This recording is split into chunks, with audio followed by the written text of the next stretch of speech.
ก็มีช่างคนเฮายันว่าโอ้มันบ่เอาอีกแล้วยันว่าคิดหวังซ้ำซ้อนพอสิสรุปแนวนี้ซะทุกๆเหตุการณ์ในบนโลกอันนี้บ่มีสิ่งใดแน่นอนมีสิ่งแน่นอนมีอย่างหนึ่งอย่างเดียวสิ่งแน่นอนในโลกตุ้ยเนาะบ่แม่นตุ้ยคือกระจิตไผก็เรียกบ่ได้กระจิตนี่ตายบ่ไผก็ได้ต่างแต่การเวลาของไผของมันสิอายจังได๋มันกฎเกณฑ์สังคมมนุษย์ความหักมันบ่มีบ่เลือกได้ความหักบ่มีวันสิ้นสุดคือกับเฮานี่เห็นบ่ฮอดความหักบ่มีพรมแดนเจ้าฮู้บ่พ่อตู้เห็นเฮาน่ะบ่ฮอดนาทีก็มักแล้วบ่มักแล้วก็เขาเว้าเรื่องมักเห็นหน้าแล้วก็มักโลดแหละพ่อตู้สมพ่อและเขาจึงปาก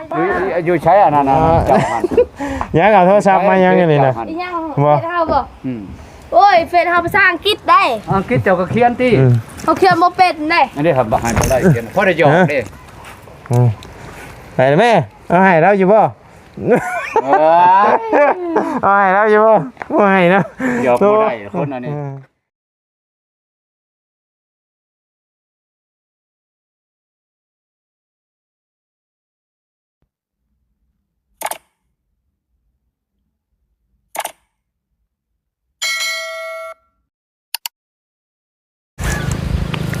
กับทักทายสบายดีเด้อเนาะพ่อแม่พี่น้อง FC เบิร์ดทุกคู่สู่คนเนาะบอกว่าอยู่ในและต่างประเทศก็ยินดีต้อนรับเข้าสู่ช่องบ่ไล่คือเก่าพี่น้องเอ้ยพบเจอกันช่วงเที่ยงเนาะพี่น้องเอ้ยเข้ามาเยี่ยมยามทั้งประตูปืนแก๊ปเพิ่นก้อนเนาะเป็นจังไดเด้พี่น้องเอ้ยอยู่ดีมีแห้งอยู่บ่คือจังว่าได้เบิ่งในคลิปในหยังคือจังว่าทั้งเมียเพิ่นแต่งงานแล้วว่ะเนาะเป็นจังใดพี่น้องเอ้ยอยู่บ่ตุ๊เฮ็ดยังฮะมันเมียนเฮือนเมียนชานนี่แหละเมียนเฮือนเมียนชานเปลี่ยนชังกะสีใหม่แล้วบ่ยังตาบสกอตอันนั้นเบาลัดเบาลัดเอาน้ำมันเอาช่างมาแน่สนูมาแน่แล้วสกอตมาแน่โอ้นอนได้แล้วโดยบ่นอนบนอื่นบนยังหัวกระยามันมันเฮาย่างไปแล้วมันลุบลงในชังชีนอ่อนนี่บ่จักย่างขึ้นเอาต่อแต่บนนอนเฮ็ดหยังคือมื้อนี่อยู่ซื่อๆน่ะหั่นบ่ได้เฮ็ดหยังเลยเป็นได้ไรเรื่องครอบครัวโอ้ยแล้วบ่มันไปอยู่นำผัวใหม่แล้วไปอยู่บ้านเพิ่นเว้าเด้บ้านวังกุ้งบ้านบางกุ้งอยู่นอกยาเขาบ่มักเฮาคนนอกใจเฮาแล้วก็อย่าปล่อยเข้าไปนี่สิใช้คนทำใจแล้วสาเหตุอะไรซะเนาะมีแต่ทำใจหาใหม่ไม่ยังหลายหาใหม่ในโลกนี่ยังบ่พอบ่พอได้ฮะบ่พอได้โอ้ขาดไม่ยิ่งบ่ได้แล้วพอขาดไปยิ่งบ่ได้ผู้ที่4อีกแบบอันนี้ผู้ที่3ผู้ที่3สิเอาผู้ที่4นี่ผู้ที่2นี่เพื่อนหลังนี่ผู้นี้ผู้ที่2ได้ลูกนึงน่ะนั่งอ้อยยังผู้ที่4ระยะและผู้ที่เฒ่าแล้วหมดแห้งบัดนี้คันได้ผู้ที่4พอเด้อบัดนี้เดี๋ยวเด้อสิพามาให้เบิ่งสิพอได้อยู่บ่ซ้ำนี่เว้าครับแน่นะจะไปหาโฆษณาโลด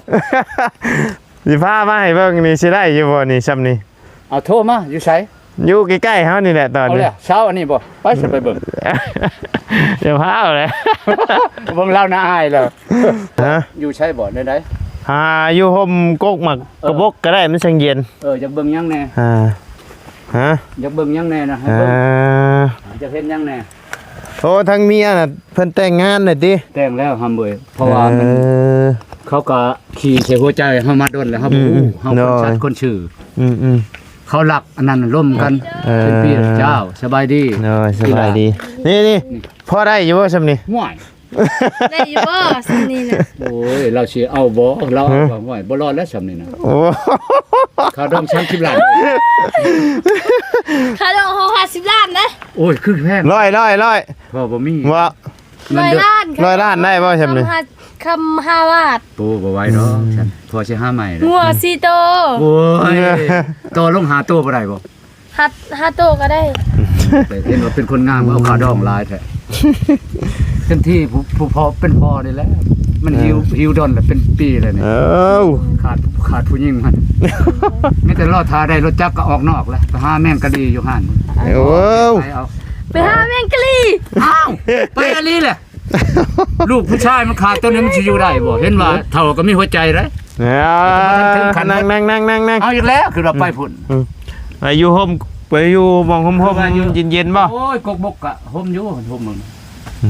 ได้อยู่ว่าสำเฮานี่ โอ้ยเจ้าเว้าอีหลีนะอีหล่ะชูอีได้สิถอนเงินเดือนใช้ได้5-6 ล้านเนี่ย จะได้สัก เจ้าบ่ได้เขาเจ้าโอ้ยมีแผนละคนนั่นนี่เบิ่งตา มาไปอยู่ห่มผมว่าอยู่ห่มผมว่าให้มันทนแดดอยู่นี่มาดมกันอยู่พี่มาง านสำนี้มีแผนคอยบ่จักดิ เรื่องราวข่าวประตูเพิ่นก่อนจังหน่อยนึงพี่น้องเอ้ย มาครั้งแรกเลย โดย มาหาก็มาครั้งแรกคนติดใจตลอด ห่าน ตายแล้ว โอ้ย คอยดัง ต้องใส่ตายเด้อบาดนี้ อยู่พี่เล่นน้อง ครั้งแรกมันอยู่น้ำข่อยนะ คักก็ ข่อยมีเงินเดือนให้กิน บัดนี้มีคนคือใจเลย เงินเดือนนั้น อ่า เมียเลยตัด ATM มอบให้เมียเลย โอ้มีบัตร ATM อีกบ่นี่ อ้าวถ่ายจะถ่ายทั้งหลังกูเห็นว่าขี้ลายก็ได้ถ่ายทั้งหน้ากู มา จนก็มีหัวใจแล้ว อ้าวนั่ง โอ้ยับเขาเหงาไหมผู้ เอ้ยแห่งกระตึก นั่งกอดคอนไหมผู้ แล้วเถื่อพอชีทางก่อนฉัน โดย ทางนี่ นั่งกอดคอนไหม คิดว่าคนสิบ่มักทีตัวนี้ มากอยู่แล้วมันเย็นเนาะ ตายท้อเคยไปนั่งเอาผ้ามาทางก็เป็นจังนี่ ได้แล้วว่า คอยบ่มักเปื้อนได้อข่อยได้ จะบ่มักเปื้อนบ่มักสะอาดบ่ ขี้กองยาบ่ได้มีแล้วข่อยคนชุบยาข่อยเก็บทิ่มเก็บตูดเก็บนั่น โดย นั่งนี่ล่ะชื่อนี่ได้ชื่อเจ้า เดี๋ยวจะหน่อยก่อนถึงบอกเนาะ ขอเพชรหน่อยเด้อ โอ้เล่นเฟซอยู่บ่ อ้าว นั่งลงจ้าฮะ แม่นกระตึกบอกมันก็ลิ้นแล้วว่าลูกผู้ชาย เนาะ ก็ได้อยู่บัดกับ บ่แม่นชื่อแต่ละมื้อเด้อเติมรายเดือนโลดได้ข่อยได้ ไม่เฮานะมันบ่ปุ๊บปอนะ มันเป็นอะไรไม่ยะ ไม่เจ้าปานนั้น มันบ่ มันบ่นะนี่มันเป็นเนี่ยนี่ เจ้าก็ชื่อคือหมู่นี่แหละกว่านี่เอาต่างหมู่เอาเด้อเอาแบบของผู้ชาวอลีนั่นมีนุ่นมีนวลชื่อนั่นได้ก่อเช้าเจ้า เอาได้เลย เดี๋ยวก่อนเฮาจึงสิบอกนะมาถ่ายคลิปก่อนเฮาเปิดคลิปก่อน ถ้ายังคนขี้ลายจะทายนะจนว่าจะไปโฆษณาเนี่ย บ่ถ่ายนะคอยบ่อยู่ได้นำเจ้าได้ หันแห้งกระเตกอีกแล้วบัดนี้ฮะ นั่งลง นั่ง จนก็มีหัวใจเฮ้ย โดย แม่นยังอันนั้นไปใช้กันอันนั้นอีก ใช่ตั้งเบิ่ง ข่อยอ่านปอดแล้วได้มื้อนี้ได้สิบ่มีไผมาเด้ โดย เมื่อวานนี่บ่าวอันนั้น จังแบบนี้ จนมาแรงมันมาอีกบ่าว ไป เมื่อวานนี่ครับบ่าวเอ้ยบ่าวลาว บ่ลาวบ่ บ่แม่นบ่าวรัดได้ โดย อันนี้บ่าวยังฉันข่อยลืมแล้ว อันนี้บ่ไล่เฮาเนี่ยซื้อไส้เด้อ มาคู่มือยังบ่เจออยู่ ว้าวคุณมึงมาบ่เมื่อวานนี่ครับ แน่ว่าบ่คุณมึงบ่าวไล่เนี่ยข่อยยังจื้อหน้าลืมหน้าเช้ายัง เอาสบายดีเด้อพี่น้องเด้อบ่จุกุทุกคนเนาะ โอ้ เจ้าบ่ย่านภาคผู้เยาว์บ่ โอ้ยเมียเขาก็13 ปีข่อยเอาผู้ป้านี่ถ้าผู้เยาว์นั่นแหละ น้องใส่13 ปีใช่ไหม 13 ปี จะได้สะเขามั่งและเฮา 13 ปีข่อยเอาเมียผู้ข่อยป้านี่ โอ้ มันหลักติดผู้บ่าวเขา เอ้าไปใส่เมียเจ้าน่ะไปดีเด้อ ไปเลยสบายดีคือเก่าเด้อ เนาะ คนเป่าคนเปรียวแหละเนี่ยคนอยู่ผู้เดียวแต่ละมื้อนี่เฮ็ดกินเองอันนั้นน่ะ เนาะ หนึ่งเขากินเองหากินเองแต่ว่าบ่ชูได้กินแจวดอกเมื่อวานมาชื่นกับ คันมาอยู่น้ำนี่สิบ่ให้อดตายบ่ คันคอยมาอยู่น้ำเจ้านี่เจ้าสิให้คอยกินยัง เจ้าอยากหยังเท่านั้นข่อยถามแต่ว่าอยากหยังพ่อ โอ้ข้อยอยากกินทุเรียนพุ่นแหละ อ้าวทุเรียนก็มีอยู่นะขายอยู่ตลาดเนี่ย มีบ่ มีทุเรียนมีมักแอปเปิ้ลก็มีมักอันนั้นน่ะหักมันมีเป็นย่ามได้ของเมืองนอกได้บ่ของไทยเฮ้ย อันแบบว่าเฮาลูกเมียปะถิ่มนี่นะบ่คิดอยากไปบวชอยู่วัดอยู่ว่า บ้าที่โทใกล้หลายพอบ่คิดบ่เห็นตลอดคิดบ่เห็น เอ้า คิดบ่เห็นบ่ ลูกเมียไป บ่ เมียปะไปวัดหั่นแหละ บ่บวชนี่มันบ่ได้ใกล้ผู้หญิงนี่ข่อยบ่มักข่อยคนขาด ยังตัดตัวนี้บ่ได้เนาะ คนขาดมันยิ่งบ่ได้แล้วข่อยบ่เว้าได้ โดย อลีอย่าบ่แม่นโดยแหละ ว่าจากใจเลยเนาะ หลายคนแหละพวกคลิปอันนั้นเขา อืม คอมเมนต์มาชนละลายก็ เออ ให้ไปบวชไปหยังโอ้ เออ ยอมพอยอมโดด ยอมบ่ ยอม เอ้าประตูอ่านหนังสือเป็นอยู่บ่ ปาที่โท เราเป็นฮอดภาษา อังกฤษก็เก่งได้อังกฤษได้ โอ้อังกฤษภาษาอังกฤษ ภาษาอังกฤษ นข้าวยัง จังแล้ว น่ะ ชื่อคนชื่อยังติดตามทงเสือทงยังพออ่านได้ แต่ว่าแปลนี่ยังเนี้ยคันเวียนนี่แปลให้ได้ อันนี้ได้ใช่ หึ นี่ ห้อย อืม พี่ช่างคือบ่แจ้งบ่จ้างช่างนี่ อืม ฮะบ่แจ้งนี่น่ะ เขียนลวดลายแท้เบิ่ง เฮาอ่านได้เลย TI อืมที่ คันอ้าวตัว I นี่ตัว T ตัว I นี่อันนี้ตัวตัวเป็นเวียดนี่เป็นได้นะตัว N นี่ G อืม T อีก อืม อันนี้ตัว O อีกนะตัวอันนะตัว N ตัว P เอ้ย แปลว่ายังประ แปล ตู ว่ายัง จักจะแปลค่อยนะ โอ้แปลว่ายัง เนาะ ไปถามหมู่ให้ยังตัวเองว่าเก่งนะ แปลว่า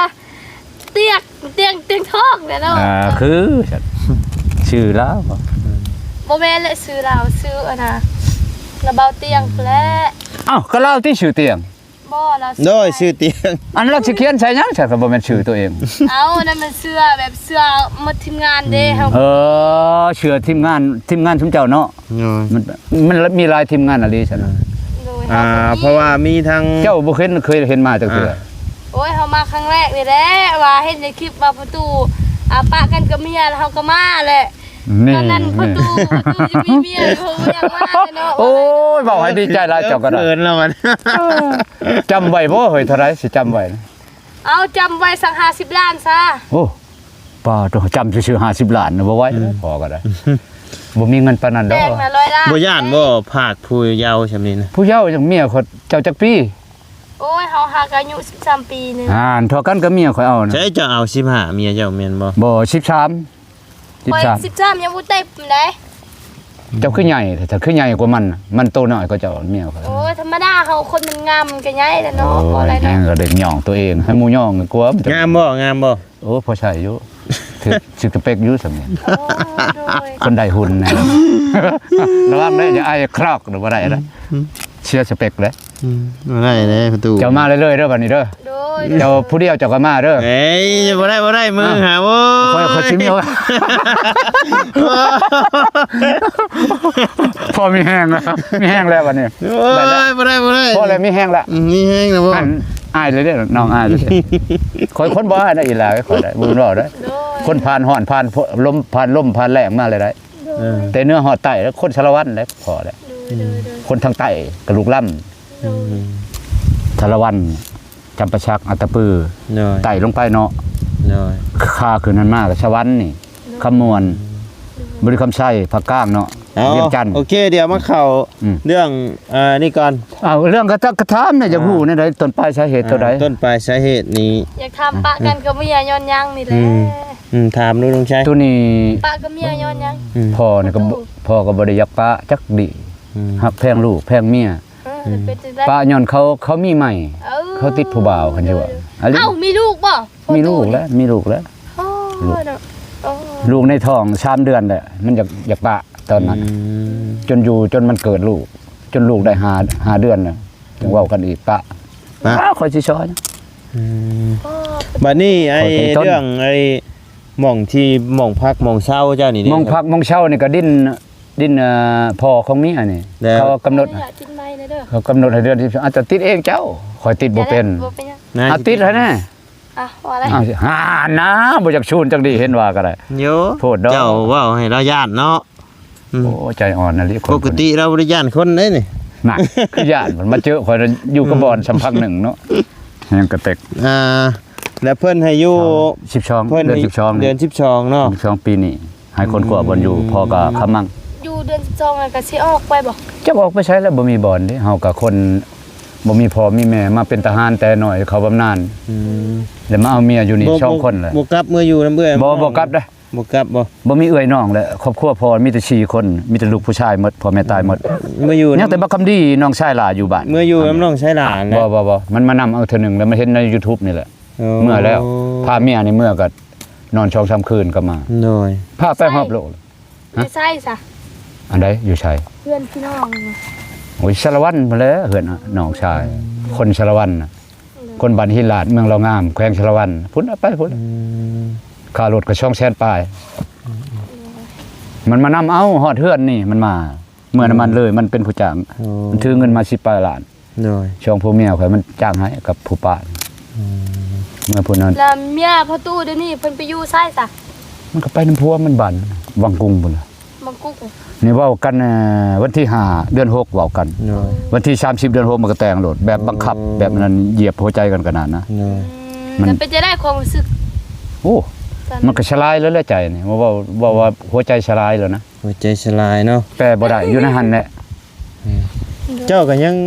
อยู่นี่ได้เนาะเจ้าก็เนาะ อยู่ได้ แต่ อยู่ได้ย้อนหยังเหตุผลหยัง เพิ่นให้อยู่เนาะ เพิ่นอายุ1เพิ่นอายุเดือน12ได้บอกกันน่ะเว้ากันตอนป้าเมียนี่แหละ โดย บัดนี้อันช่องมากก็ความจำเป็นของพ่อ โดย มื่นตาบ่เห็นผีตีตาบ่เห็นหนองก็อยู่ไป มือตาบ่เฮ็ดพี อ่ะความหมายของคนกำพร้ากำพร้อยค่อยคนกำพร้อยได้อีหล่ะ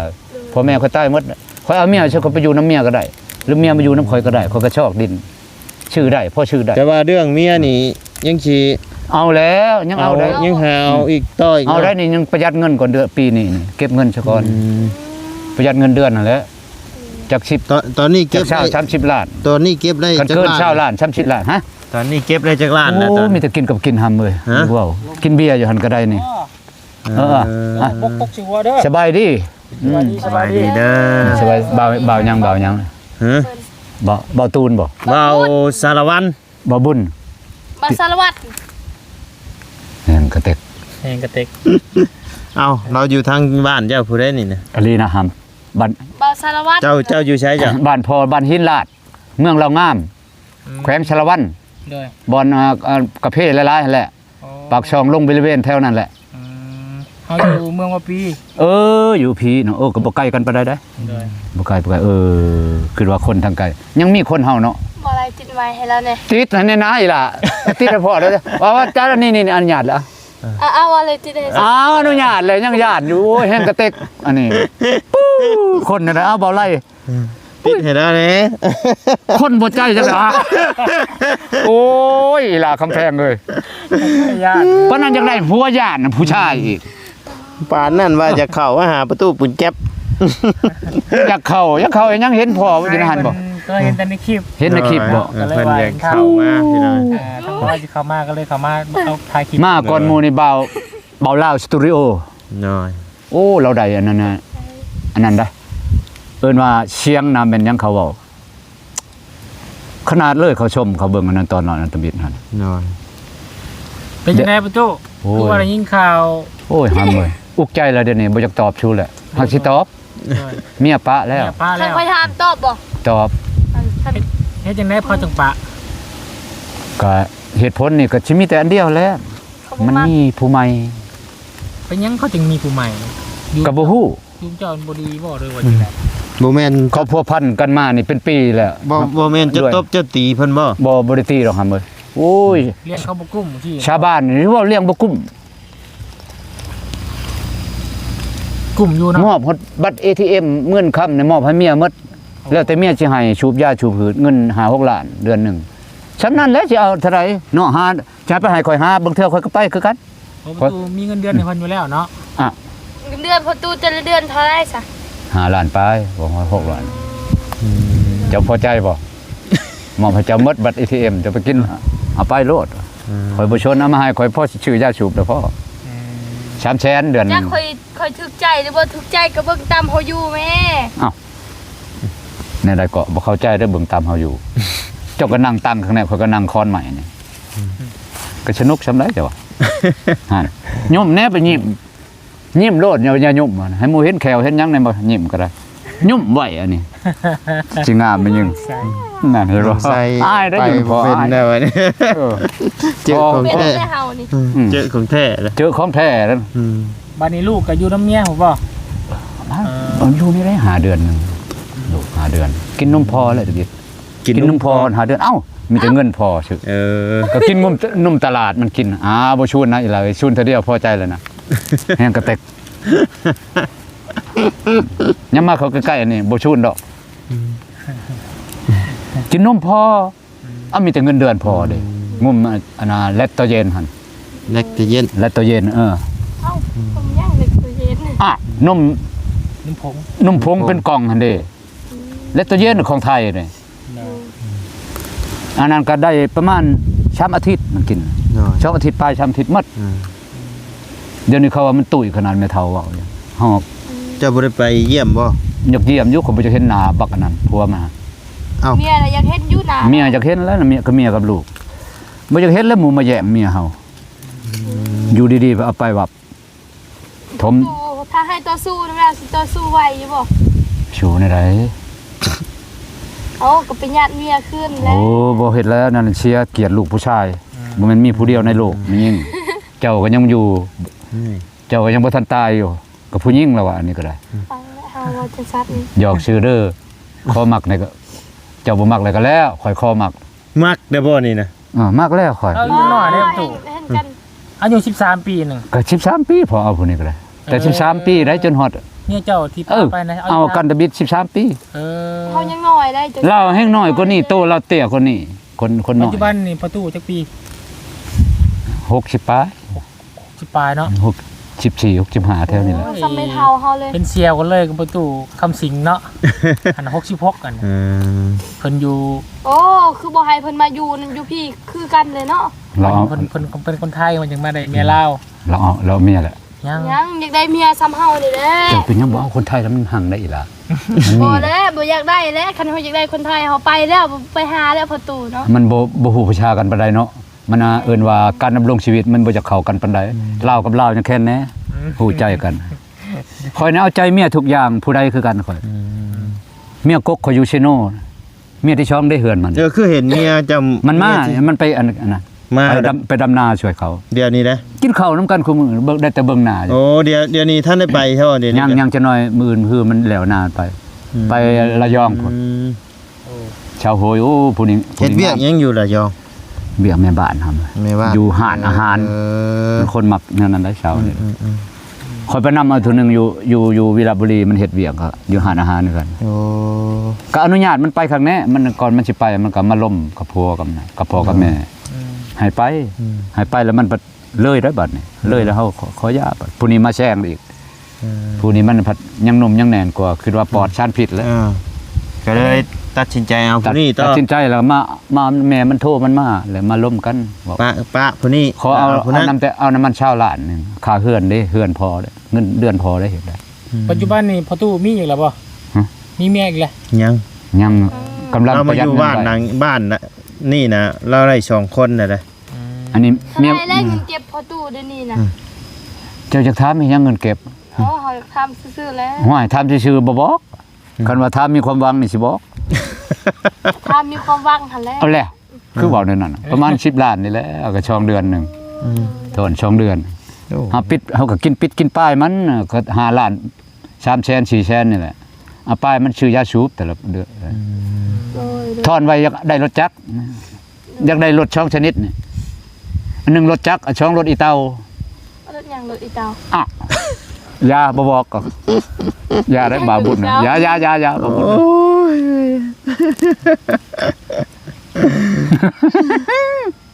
ถูกใจ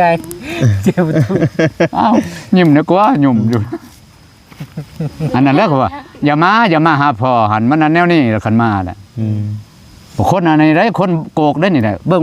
มูทาแล้วกินเบียร์จ้ะ กินเบียร์บ่กี่ เบียร์ล่ะ โอ้อกหักบ่อกหัก อยู่ได้น้ำอันนี้แล้วคุมื้อนะทำอีหลาเอ้ย อยู่ได้น้ำดาวน้ำเบียร์ บาง บ่ เทื่อกินข้าวมามิ่งแล้วคิดฮอดลูกฮอดเมียน้ำตาจะออก เคยให้อยู่บ่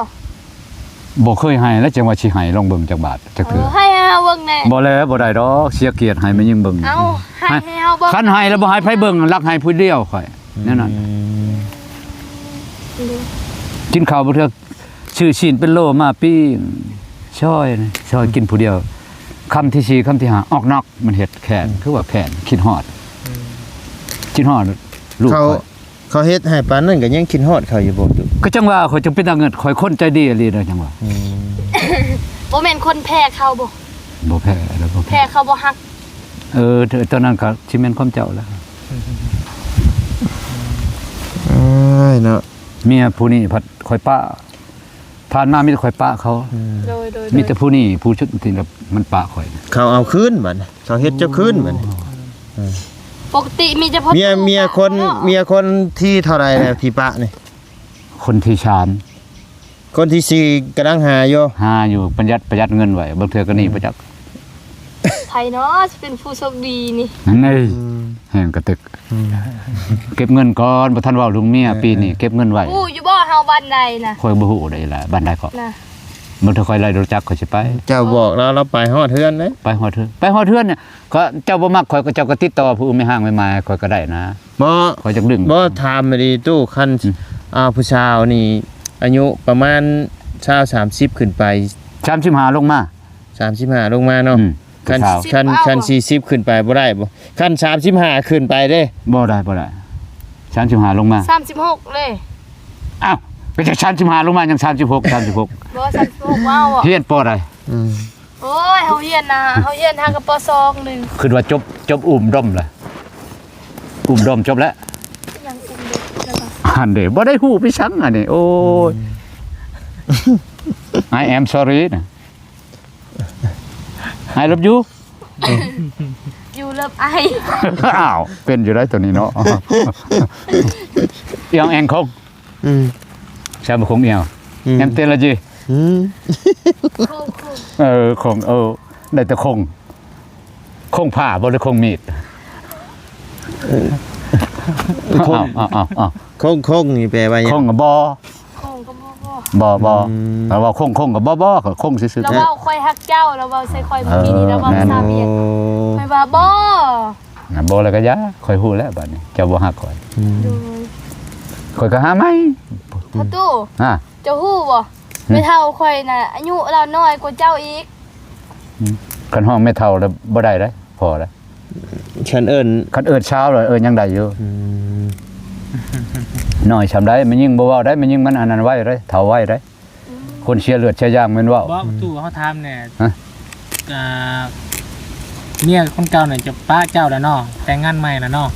เออ บัดนี้นะ ไปแล้ว บัดนี้นะสมมุติว่าเจ้าสิหาใหม่เนี่ยบ่ย่านเขาป้าอีกบ่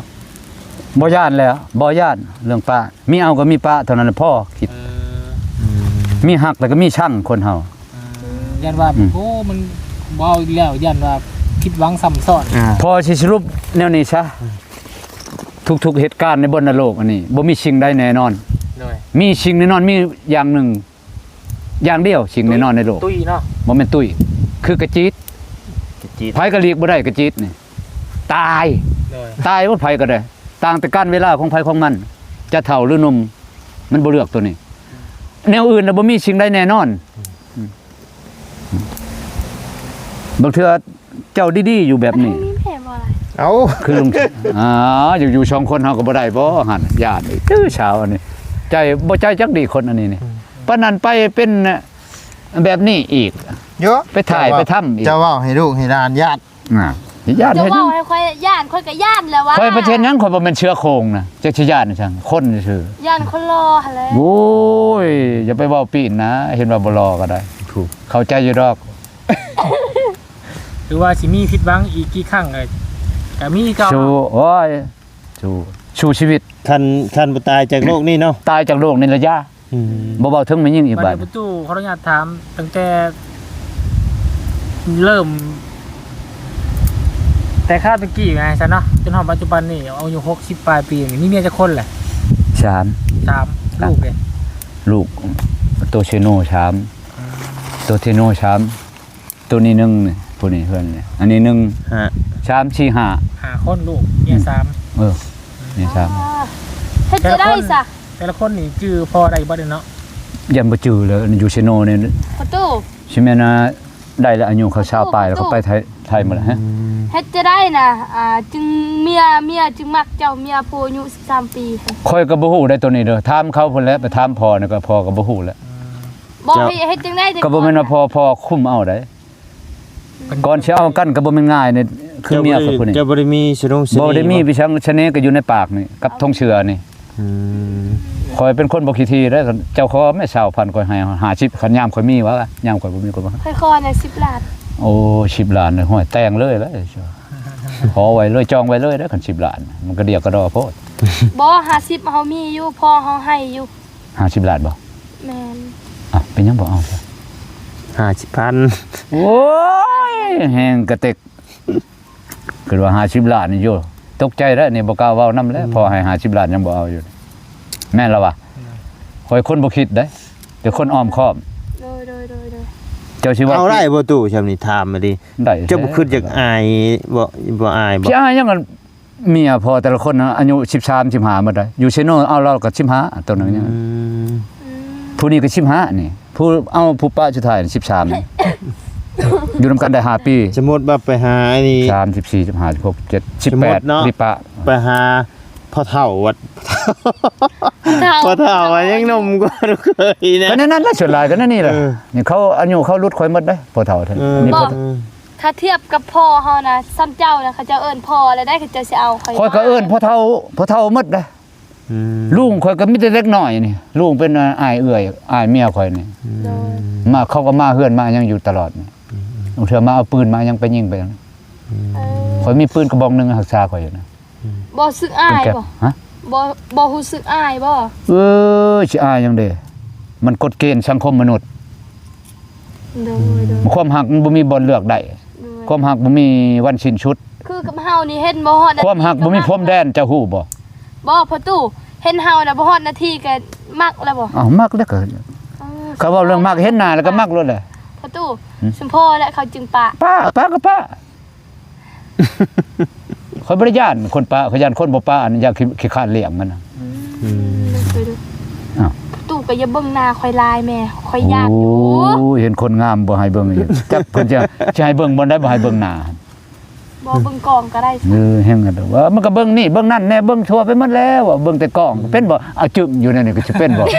มันก็โพดเขาบอกคนบ้านนอกได้อันนั้นน่ะข่อยเป็นคนในเมืองข้างแน่เด้ อ๋อเด้อ สำเนือเชียงควางหลวงพระบางไปหมดเลยได้ชิโน่แห่งบ่อนอันนั้นอีกบ่อนใหญ่บ่อนเกิดอยู่หั่นสวรรค์นรกจะบอกสวรรค์นี่ อันนี้เพื่อนประตูอยู่นี่ก็แม่นดินของประตูอยู่เองบ่ดินประตูบ่ดินทำ ดินพ่อเมียผู้ปะนี่ อ๋อ เดือน12นี่เขาอัน เขาสิไรนี้ จังไรบ่ไรแล้วเขาว่าคนคั่วแล้วตามเว้ากันอยู่ยามมานะตอนเว้าความกันกับเมีย ก็ให้คนคั่วหาหมองอยู่เนาะ เฮาก็คนคั่วบ่มีบ่อนไปก็ต่อรองกับเพิ่นก่อนขออยู่สิบ่ได้บ่สมมุติเฮาอยู่นี่ก็เฮาช่างเฮาชาเฮาทาง สมมุติว่าเพิ่นบ่ให้อยู่ได้แซ่บัด มาอยู่กับคนคั่วแล้ว สิไปอยู่ไสล่ะ ไปอยู่น้ำเจ้าหั่นแหละ อ๋อฮู้แล้วบ่บ้านเฮา บ่ฮู้ บ่ฮู้บ่ต้องฮู้ บ่ฮู้ก็ยา ไปถามเอาเด้อไปถามคนแล้วเด้อ บ่แล้วถามมันยังบ่ให้ฮู้ยังสิไปให้ถามอยู่เช้าเลยหาถามผู้อื่นผู้เขาให้ฮู้พุ่นเลย อืมเด้อ ใจลูกผู้ชายแล้วนี่บ่แม่นใจลูกผู้หญิงแล้วเด้อ ๆ รักแท้คือแม่ผมเด้ อืม บ่ได้แม่นผู้หญิงเด้รักแท้เด้ช้ำลูกช้ำเมียนะฮะก็ไม่เห็นหน้ากันเมื่อวานมาชื่นคันแม่แล้วเห็นหน้าแต่น้อยน่ะป้าบ่ได้อันนั้น อืม อันนี้เขาป้าเราเฮาก็บ่อยากป้า แต่ว่า ป้าเมีย แต่ว่าอันเห็นหน้า อืม ใหญ่ยังเห็นหน้ากัน ใหญ่จะเห็นหน้ากันจังมักกัน แต่ก็ยังสิหาเพิ่ม หาเพิ่ม อีกอยู่เนาะ หาพิ่ม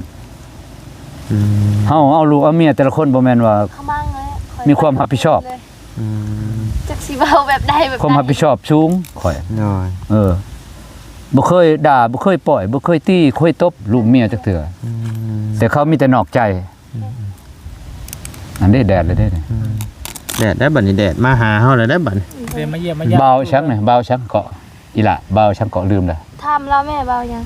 เบาเคน เบาเคน เบาบุญ อืม เบาไล่ ไล่พาลุยเนาะ ไล่พาลุย แม่นบ่ ฮู้วัดบัด เฮาเด้ ชาวไอ ชาวไอ้ อ๋อโดยแม่นแล้ว บ่แม่น แม่น ต้องใส่ ชาวไอคือกันแม่นแล้วใช่แม่นนะชาวใช่คนงาม โดยดีใจ คนงามเลิกเบิ่งหลายพอหม่อยก็พอจักตายนำ อืม อันนี้เบาชังเกาะเบาไล่เนาะไล่พาลุยเบา เบาบุญสารวัตร แน่มีแต่ช่องคนไหนมักลืมนะชื่อคักละเบาเล่าเบาเล่าสตูดิโอกับเบาลัดชื่อคักเบาลัดนี่มาคือมื้อวานนี่ก็มามื้อแรกที่มันสิมาอีกนี่ บ่ มันชื่อปิงป้ามาให้วัน บอกเราเด้อว่ามื้อนี้อะนะเฮาคุมแล้วผู้สาวสำน้อยมาหาเฮาเว้าแบบนี้เด้อ อย่าเว้านะเจ้าสิเว้ากิดกันแบบนั้นก็บ่ได้เลยเว้ย ว่าแต่ใจชื่อว่าคุ้มหั่นจะไปคุ้มผู้อื่นแล้ว เมื่อหันพัดผู้บ่าวหายช้าหั่นล่ม โอ้ยเฮาบ่มีผู้บ่าวดอกเฮายังน้อย คนใหญ่ชำนี้บ่มีผู้บ่าว ใหญ่มาแต่ใส่ใหญ่แต่โตแล้วอายุเฮายัง ไร 52ปีนึง เบาไล่เบาลุยเบาบุญ เบาลุย เบาไล่เบารุ่นชาวไส้ชาวไอหยาบอะไร บนอยู่กับสวัสดิ์สวยคักเนาะ ใช้เพจเจ้า บนบัตร นี่บ่โทรศัพท์เจ้า มีบ่โทรศัพท์จ่อมาให้เฮาเบิ่งแหม่ อ๋อไปจะเบิ่งอีกบัดนึงเบิ่งจะเห็นผู้ชาวข่อยหลายได้อยู่ เดี๋ยวไปเอาไอ้มีมาให้ต้มกันนะ จบเนาะจบเนาะ โอเคโอ้เอาโทรศัพท์มาดีบ่เฮ้ยเอามาเลยแม่ พี่แม่ เดี๋ยวเอาถุงย่างก่อนเจ้าสิไปจะไปหิวได้ เป็นความเพิ่น อะไร เดี๋ยวใจได้ เป็นจะยากนี้ เฮ้ยย่านบ่ ย่านวะ ย่านหยังเราคนเนี่ยนั่น เขาอยากจะซื้อเบิ่งคนไม่ให้มันจะถูกกิน มันใส่ย่านนะ มาแล้ว คือมันไฟย่านนะ โอ้มาหน่อยงามใช่ปะ ขึ้นมาเฮาซะแล้ว บ่มาหน่อย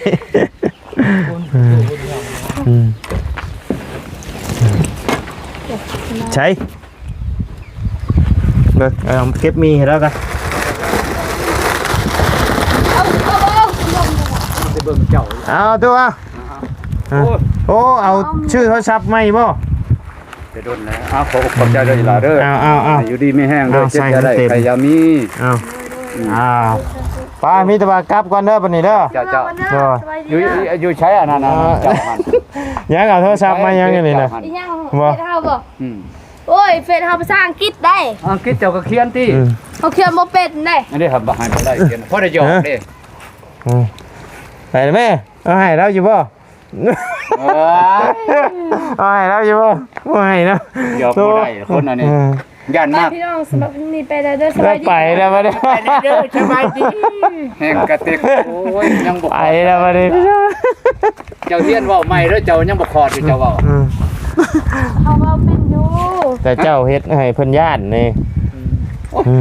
ย่าละเมื่อละกันว่าย่า โดยเดินทางปลอดภัยเด้อบ๊ายบายบ๊ายบาย ว้าวขอไปสิเดินทางไปใช้นี่เจ้าตี้ โอเคจ้ะขอบใจละลายตู้ป้าอยู่ดีมีแห้งเนาะโดยป้าสับพี่น้องเลยสำหรับคลิปนี้ก็ร่ำลาเลยเด้อพี่น้องเด้อพบเจอกันคลิปหน้าเนาะสำหรับคลิปนี้ร่ำลาแล้วพี่น้องสบายดีเด้อ